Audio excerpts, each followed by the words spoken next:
Hello नमस्कार, welcome to अर्थनीती. आजच्या व्हिडिओमध्ये आपण दारिद्र्य टॉपिकमधली एक छोटी संकल्पना क्लिअर करणार आहोत. सो पुस्तक आपलं इकॉनॉमिक्स गाईड याच्याबद्दल बोलूयात नंतर.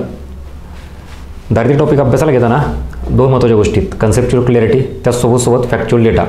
त्यातही आपण विद्यार्थी म्हणून ज्यावेळेला दारिद्र्य टॉपिक हातात घेतो त्यावेळेला सगळ्यात जास्त त्या फॅक्ट्सला घाबरतो. समित्या एन नंबर ऑफ समित्या आहेत, त्याच्यात दारिद्र्याचं प्रमाण, दारिद्र्य रेषा, त्यातही इयर वाईज सगळ्या गोष्टी वेगळ्या असतात. हे किचकट सगळा प्रकार असल्यामुळे दारिद्र्य टॉपिकला आपण शक्यतो हात लावत नाहीत.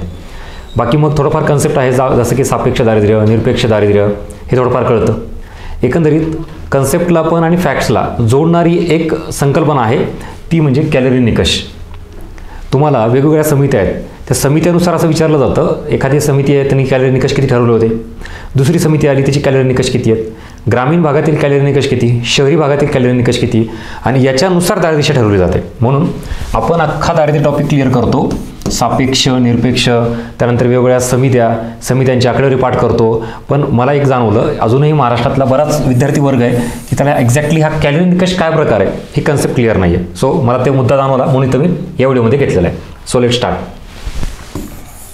मुळात दारिद्र्य रेषा म्हणजे काय? किमान मूलभूत गरजा पूर्ण करण्यासाठी आवश्यक असणारा जो काही उपभोग खर्च एखाद्या व्यक्तीनं करणं अपेक्षित असतं. उदाहरण 100 रुपये ही आपण दारिद्र्य रेषा ठरवली. ह्याचा अर्थ एखाद्या व्यक्तीला मूलभूत जीवनावश्यक गरजा पूर्ण करण्यासाठी किती रुपये आवश्यक आहे? 100 रुपये. मग त्या व्यक्तीचं उत्पन्न 100 रुपये असेल तर तो मूलभूत गरजा पूर्ण करतो, म्हणजे तो APL अबव पॉवर्टी लाईन. ज्याचं उत्पन्न 100 रुपयापेक्षा कमी आहे ते काय असणार आहे? BPL म्हणजे बिलो पॉवर्टी लाईन. ही झाली दारिद्र्य रेषा कन्सेप्ट. ह्याच्यानुसार आपण ठरवलं जातो की ग्रामीण दारिद्र्य किती, शहरी दारिद्र्य किती रुपयामध्ये. पण इथं ज्यावेळेला कॅलरी निकष येतो ना तेव्हा तुम्हाला अन्न घटक हा विचारात घेतला जातो. आणि या अन्न घटकाच्या आधारावर काय करतं? कॅलरी म्हणजेच एका व्यक्तीला जगण्यासाठी आपण दिवसभर जी ॲक्टिव्हिटी करतो, अंग मेहनत करतो, त्याच्यासाठी काही ते अन्न खावं लागतं आणि मग त्या अन्नातून जी काही ऊर्जा मिळते आपल्याला कॅलरी, त्याच्यानुसार आपण जगतो ना. मग इथंच जीवनावश्यक मूलभूत गरज ही आपली काय? अन्न ही घटक आहे. आणि ह्याच्यामार्फत काय होतं? कॅलरीज मिळतात. मग एका व्यक्तीला दिवसभर जगण्यासाठी किमान किती कॅलरीजची गरज आहे आणि ह्या कॅलरीजचा तिथं विचारात घेतला जातो. जसं की ग्रामीण भागामध्ये किती? 2400 कॅलरी, शहरी भागामध्ये किती? 2100 कॅलरी. हे निकष आहेत. आता ह्याच्यानुसार दारिद्र्य रेषा कशी काढली जायची? आपल्याला काही कॅलरीज आता कुठे विकत घेतात का की किमान एवढ्या कॅलरी मला विकत द्या म्हणून? ह्याच्यासाठी काय करायचं? या ग्रामीण भागात 2400 कॅलरी पूर्ण करण्यासाठी आपल्याला काहीतरी अन्न खावं लागेल. मग उदाहरणार्थ हे अन्न आहे 1 kg आणि मग या अन्नात एवढं अन्न जर मी खाल्लं, 1 किलो समजा तांदूळ घेतले तर मला किती मिळतील? 2400 ऊर्जा मिळतील फॉर एक्झाम्पल. आणि मग मी दारिद्र्याचा निकष पूर्ण करेन. सो 1 किलो अन्न घेण्यासाठी मला 50 रुपये लागले फॉर एक्झाम्पल.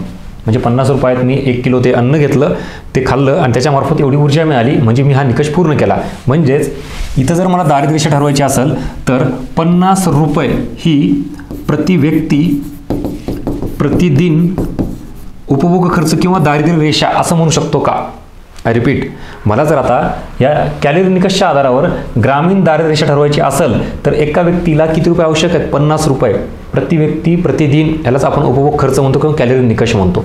मग हे 50 रुपये जर एखाद्या व्यक्तीचं उत्पन्न असेल तर तो एवढं अन्न विकत घेऊ शकतो. एवढं अन्न विकत घेतलं म्हणजे तेवढे कॅलरी निकष पूर्ण करू शकतो. कुठलं? ग्रामीण भागामध्ये. म्हणजेच ह्याने दारिद्र्याचे निकष पूर्ण केले. आता कन्सेप्ट क्लिअर झाली का? एक्झॅक्टली कॅलरी निकष काय प्रकार आहे? किती वर्ष झाला आपण अभ्यास करतोय, दारिद्र्याचा टॉपिक वाचतोय, कन्सेप्ट, फॅक्ट सगळं. एक्झॅक्टली कॅलरी निकष कधी नीट आपण समजून घ्यायचा प्रयत्न केला नाही. ह्याच्यानंतर आता तुम्ही ज्यावेळेला हा टॉपिक वाचायला घ्याल, अभ्यास करायला घ्याल, तेव्हा लक्षात येईल की हे 2100, 2400 हा काय कॅलरी निकषा प्रकार आहे, दारिद्र्य रेषा कशी ठरवली जाते. तर हा मुद्दा सेम इथं आता 2100 कुठं? शहरी भागात.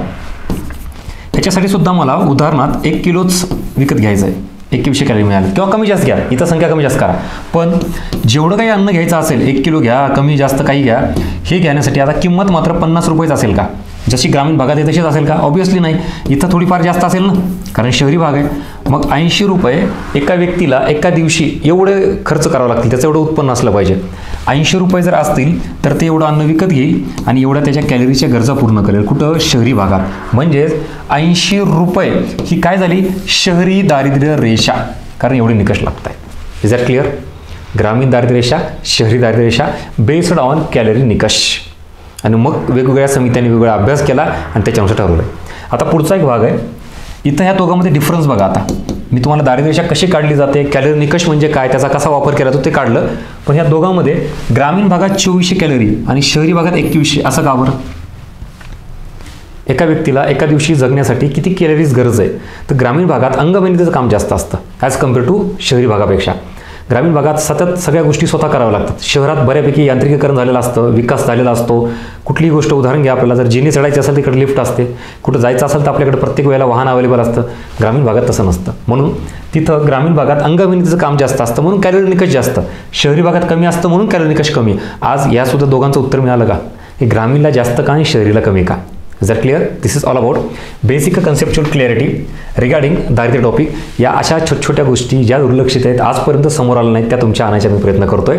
सो कसा वाटला हा कंटेंट, हा व्हिडिओ, नक्की तुमची फीडबॅक कमेंट बॉक्समध्ये मेन्शन करा. व्हिडिओला लाईक करा, जास्तीत जास्त विद्यार्थ्यांपर्यंत शेअर करा. आपल्या ह्या सगळ्या ॲक्टिव्हिटी 2024 राज्यसेवा पूर्वपरीक्षा आणि कंबाईन पूर्वपरीक्षेसाठी चालू आहे. कुठल्याच अँगलनी आपण कमी पडता कामा नये, जेणेकरून ही परीक्षा आपली शेवटची ठरेल, हा माझा प्रयत्न आहे. बाकी तुम्ही त्यासोबत जो रिस्पॉन्स देत आहे त्यासाठी thank you so much for your response. या इथं पुढच्या गोष्टी आपल्या कंटिन्यू चालू राहतील.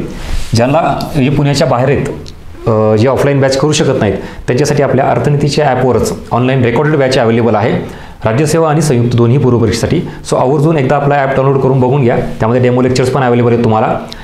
पुन्हा असं व्हायला नको की आपण बॅच करायला हवी होती, एखादा मार्क कमी पडला, 2 मार्क कमी पडले, 1 वर्ष वाया जातो. त्यापेक्षा पुन्हा हातात पश्चाताप येण्यापेक्षा आत्ता एक चान्स आहे तुम्हाला. आणि जॉईन करायची का नाही यासाठी आपले यूट्यूबला पण लेक्चर आहेत आणि तिथं ॲपला पण आहेत. सो पूर्ण क्लॅरिटी आल्याशिवाय अजिबात जॉईन करायची नाही.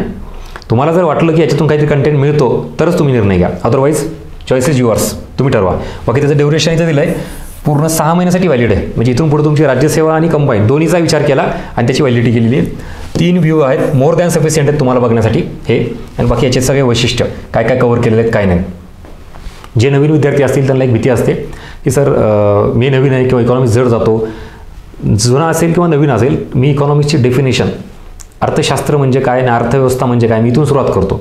तिथंपासून ते एकदम आयोगाचा जो काही दर्जा असतो राज्यसेवेचा, तिथपर्यंत सगळं कव्हर केलेलं आहे. ठीक आहे. सो बघून घ्या, ह्या सगळ्या गोष्टी तुम्हाला हे करतील. भेटूया परत नवीन पुढच्या एखाद्या फॅक्ट्समध्ये किंवा कन्सेप्टच्या नवीन व्हिडिओमध्ये. Thank you so much.